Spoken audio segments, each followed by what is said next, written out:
네, 안녕하세요. 저는 올해 이제 중동부에 새롭게 부임하게 된 김병주 목사라고 합니다. 오늘 저와 함께 역대하 26장 1절에서 5절 말씀, 형통을 구하기 전에라는 제목으로 같이 하나님 말씀 나눠보도록 하겠습니다. 오늘 본문을 좀 보게 되면은 한 사람이 왕으로 등극을 하게 되는데 그 왕에 대한 객관적인 정보들이 몇 가지 좀 나와 있습니다. 일단 이름은 우시아이고 그가 왕이 될 때 나이는 16살이라고 얘기를 하고 있고, 그리고 52년 동안이나 왕을 했고 그의 어머니의 이름은 여골리아다라는 이런 식의 어떤 객관적인 정보들이 좀 나와 있는데요.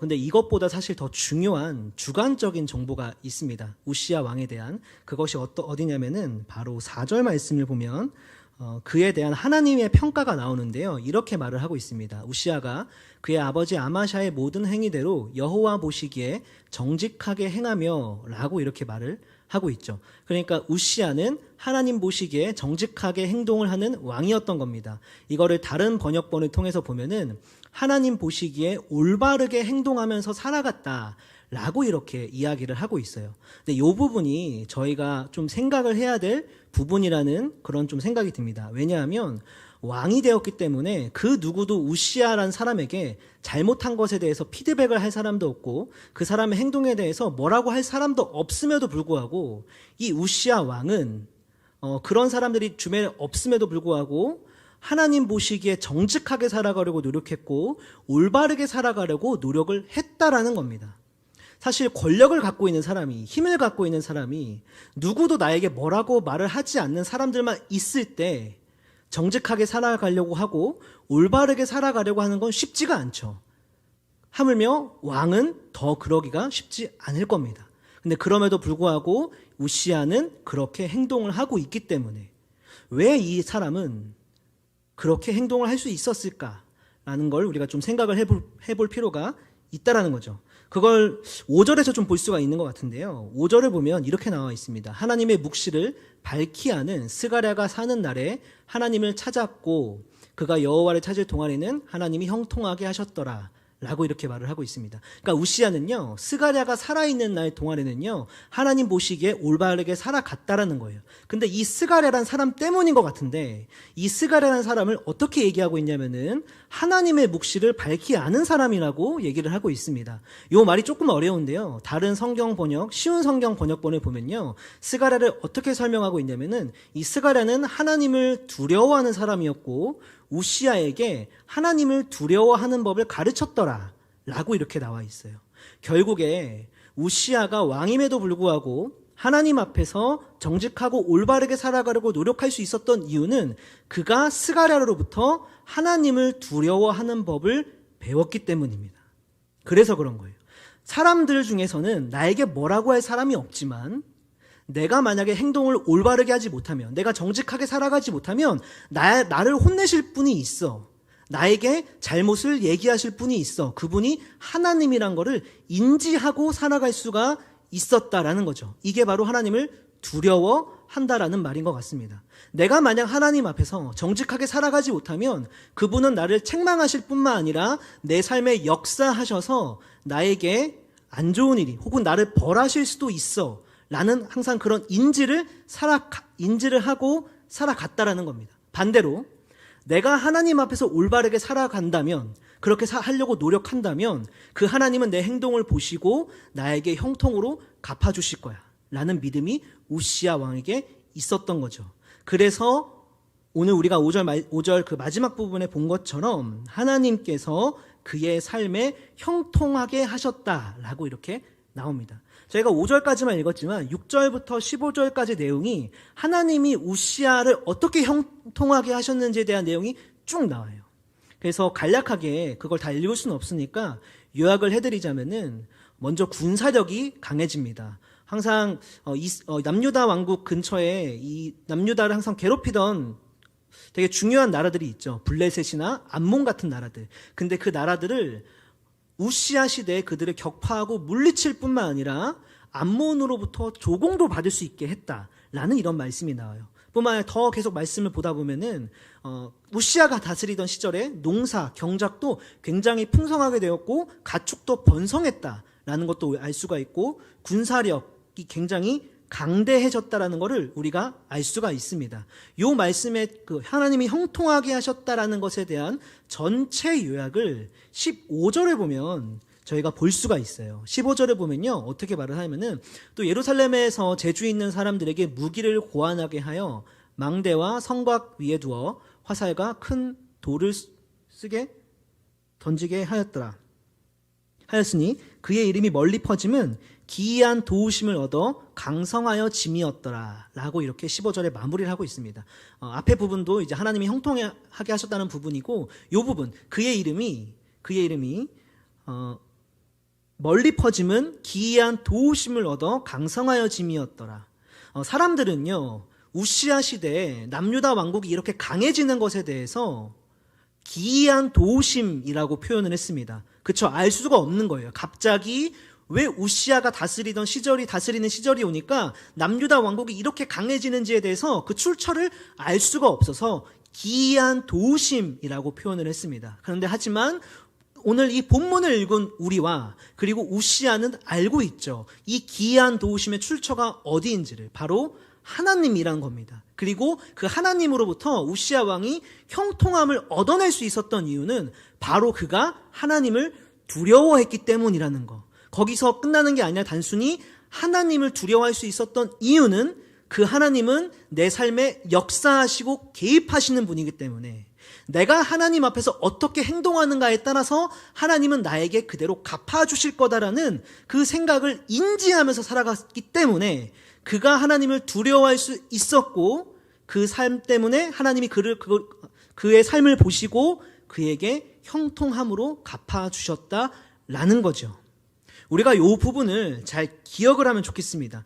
우리가 우리 삶에도 마찬가지로 하나님이 형통하게 역사해 주기를 많이 구합니다. 많이 구하고 있을 겁니다. 근데 우리가 그 형통함을 구하기 전에 먼저 해야 될 것이 있는데, 바로 우시야의 태도를 하나님께 달라고 하는 기도겠죠.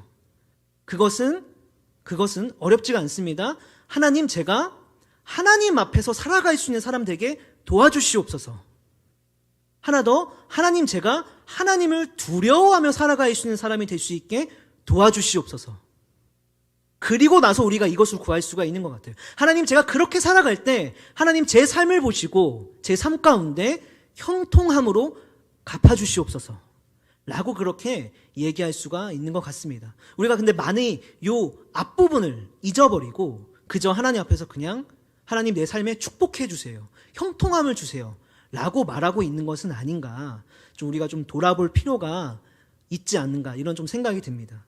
만약 우리가 하나님을 두려워한다는 것을 잊어버린다면 그러면 어떤 일이 벌어질까요? 26장 그 후반부에서 그걸 볼 수가 있습니다. 우시야 왕이 끝까지 하나님을 두려워하지 않았기 때문에 그렇습니다. 16절을 보면요, 이렇게 설명을 하고 있습니다. 그가 강성하여 짐에 그의 마음이 교만하여 악을 행하여 그의 하나님 여호와께 범죄하되 곧 여호와의 성전에 들어가서 향단에 분향하려 한지라 라고 이렇게 얘기를 하고 있습니다. 여러분, 여기서 보면요, 우시야의 태도가 바뀌었다라고 나옵니다. 그가 강성하여짐에 어떻게 했다? 교만하여졌다라고 이렇게 얘기를 하고 있어요. 여기서 교만해졌다라는 것은요, 다른 뜻이 아닙니다. 더 이상 하나님을 두려워하지 않게 되었다라는 뜻이에요. 하나님을 두려워하지 않으면 그 삶에 어떤 모습이 나올까요? 정반대로 하나님이 보시기에 올바르지 못한 행동을 얼마든지 할 수가 있겠죠. 내가 그렇게 하더라도, 하나님 보시기에 올바르지 못한 일을 할지라도 하나님은 나랑 전혀 상관이 없어, 나는 하나님을 더 이상 두려워하지 않아, 하나님이 나한테 나쁜 것으로 갚으면 어떻게 할 건데? 라는 이런 생각이 있었기 때문에 두려워하지 않을 수 있었던 거죠.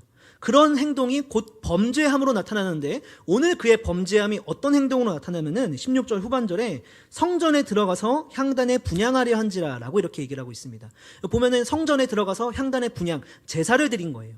말만 보고 보면은 우시야가 제사를 드리러 갔구나라고 단순하게 생각할 수가 있습니다. 하지만 이 당시에 구약시대의 제사는 반드시 제사장의 주관 하에 제사를 드려야만 했어요. 근데 지금 우시야는 제사장 주관이 아닌 자기 마음대로 제사를 드리려고 하는 거죠. 하나님은 자기 마음대로 드리는 제사를 결코 기뻐하시지 않습니다. 하나님 말씀이 정해놓은 규칙과 어떤 규칙을 따라서 그에 맞게 하나님 말씀에 맞게 예배가 드려질 때, 그에 맞게 제사가 드려질 때 하나님이 그 제사를 기뻐하시는 것이지, 그냥 내가 하나님께 예배합니다라고 자기 마음대로 드리는 그런 제사를 하나님은 결코 기뻐하지 않으세요. 그래서 그 이후 내용을 보면은 그 왕을 따라서 제사장들이 따라 들어와서는 왕에게 경고를 합니다. 그렇게 하시면 안 된다고 경고를 합니다. 근데 더 이상 우시아는 이제 하나님을 두려워하지 않습니다. 그런 경고에 더 이상 귀를 기울이지 않아요. 뭐라고 하냐면 19절을 보면 우시아가 이렇게 말을 합니다. 우시아가 손으로 향로를 잡고 분향하려 하다가 화를 내니 그가 제사장에게 화를 낼 때에 여호와의 전 향단 곁 제사장들 앞에서 그의 이마에 나병이 생긴지라 라고 이렇게 얘기합니다. 제사장들의 경고에도 불구하고 우시아는 자신의 행동을 멈출 마음이 없었던 거죠. 그리고 그렇게 했을 때 하나님께서 그 삶에 개입하시는데 그때 그 개입은 형통이 아니라 고통이었습니다. 우리가 이거를 봐야 돼요. 알아야 합니다. 우리가 하나님을 두려워하지 않고 하나님 길에서 하나님 뜻에서 벗어난 삶으로 살아가게 될 때, 그렇게 할 때 하나님은 그때도 우리 삶에 개입하시는데, 역사하시는데 그때는 형통이 아니라 고통이라는 거죠. 우리가 요거를 많이 잊어버리는 것 같아요.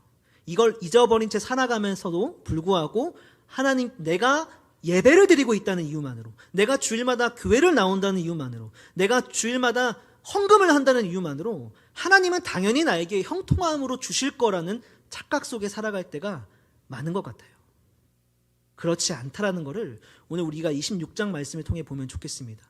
역대하 26장 말씀의 주제는요, 아주 간단합니다. 아주 간단해요. 다른 어려운 게 하나도 없습니다. 딱 하나입니다. 우리에게 이렇게 묻고 있는 거예요. 우시아 이야기를 통해서 당신은, 여러분들은 하나님을 두려워하고 있습니까? 라고 물어보는 거예요. 당신은, 여러분들은 하나님 앞에서 정직하게 살아가려고 노력하고 있습니까? 라고 이렇게 우리에게 묻고 있는 겁니다. 우시아의 삶을 통해서.